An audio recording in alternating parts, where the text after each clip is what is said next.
I've already started with the eye color example, so I figure no harm in continuing it.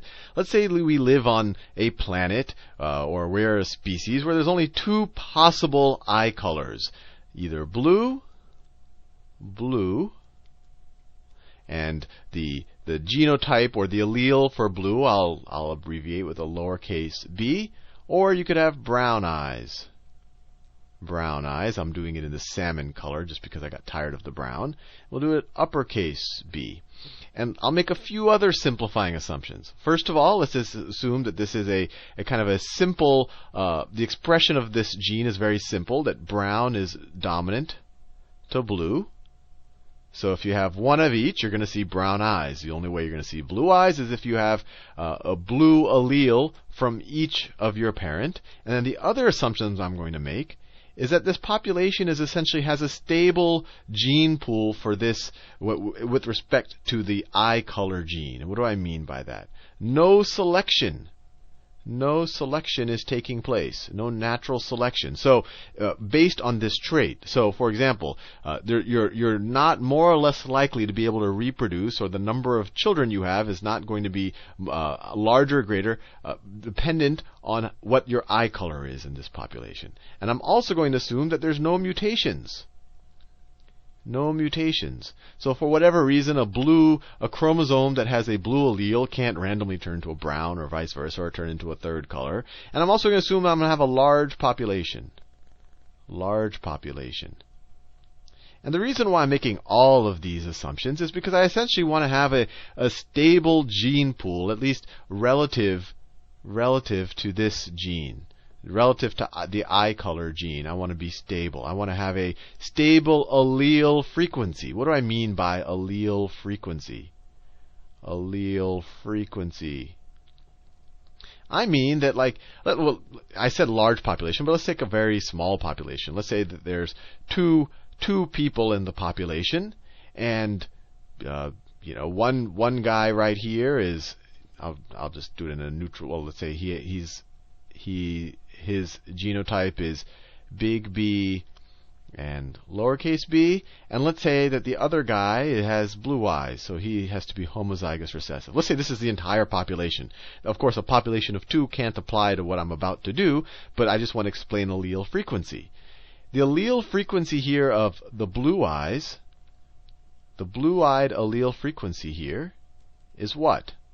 Well, in this population, I have exactly 4 alleles. I only have 2 individuals, but they each have 2 alleles. So it's going to be 75%. 75% of the alleles in this population are blue, right? There's 1, 2, 3, 4 alleles, and 3 of them are blue.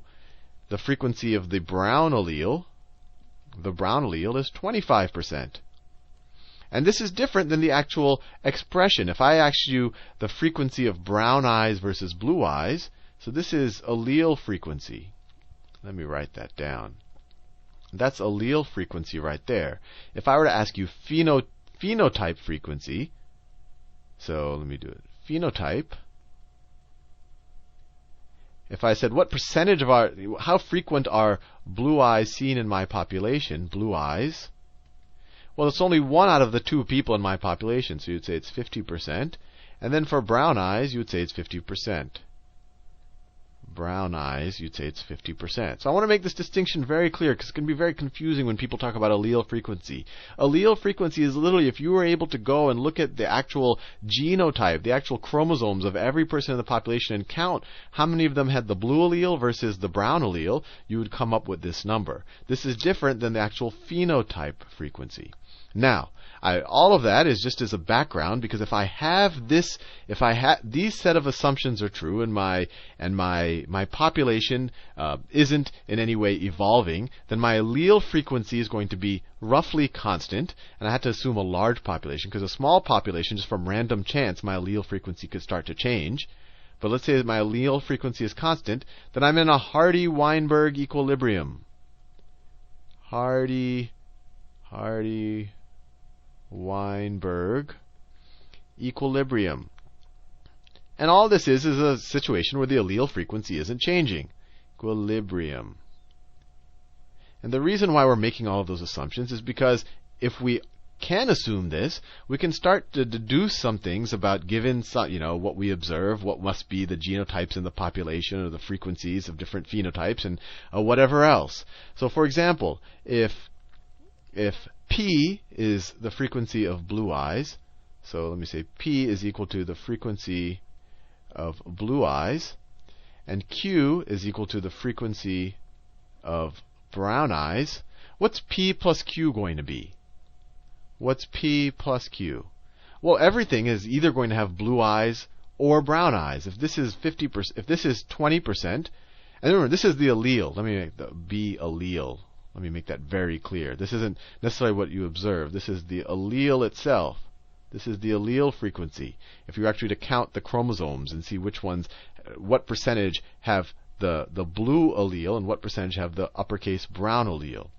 Well, every chromosome has to have either of those, so these are going to add up to 100%. 100% or equal to 1. For example, if 30% of the alleles are blue, then 70% are going to have to be brown, because I already told you at the beginning of this video that we're in a world where you either have a blue allele or a brown allele. Now, what if we don't care about alleles? We actually care about the frequency of the genotypes. So there's a couple of things we could do. We could literally just square both sides of this and then think about what that gives us. So if we square both sides of this equation, you get what? P plus Q squared is P squared plus 2PQ plus Q squared, and you square the other side, and it's equal to 1 as well. What does this tell us? What is P squared? Well, it's the probability that I get 2 of the lowercase blue alleles, right? What's the probability that I get 2, that I end up with lowercase b is my genotype? Well, I have to get a lowercase b from my first parent, and that's with the probability of P, and then a lowercase b from my second parent with the probability of P. So it's P times P, so that's P squared.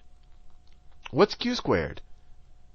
Well, that's the probability that I get a big B, a brown-eyed allele from each parent, because the probability from parent 1 is Q, and then the probability from parent 2 is also Q. So that's Q squared right there. Now what's 2PQ? Well, that's essentially this entire term is the frequency that I'm a hybrid. I have a heterozygous genotype. And why is that? Because there's two ways that I can be a heterozygote. I could be like this. I want to do that other blue. I could get blue eyes from one parent and brown eyes from the other. Or I could get brown eyes from the first parent and blue eyes from the second. And I don't know anything about these parents, so if everything is, if I'm making no assumptions, then I just have to assume that the probability that I get an allele from either one of them is equal to the frequency in the population. So there's two ways of getting these. The probability of each of these ways, the probability of this combination is P times Q. The probability of this is Q times P, which is the same thing. And you add them together, you get 2PQ. So this is essentially the frequency of the hybrids in the population. So let's see if we can, I've been kind of abstract so far. Let's see if we can apply this to a real world problem. And, obviously I'm making some simplifying assumptions. Let's say that we go into a population, let's say it's a population of 1 million people, reasonably large, and we observe that 9% have blue eyes. Blue eyes. This is their phenotype. This is the frequency of the genotype b lowercase b. Right? I started with this phenotype blue eyes, but I know since blue is a recessive trait that they must have 2 copies of the recessive allele. So this is the frequency. The frequency of having 2 lowercase b's is 9%.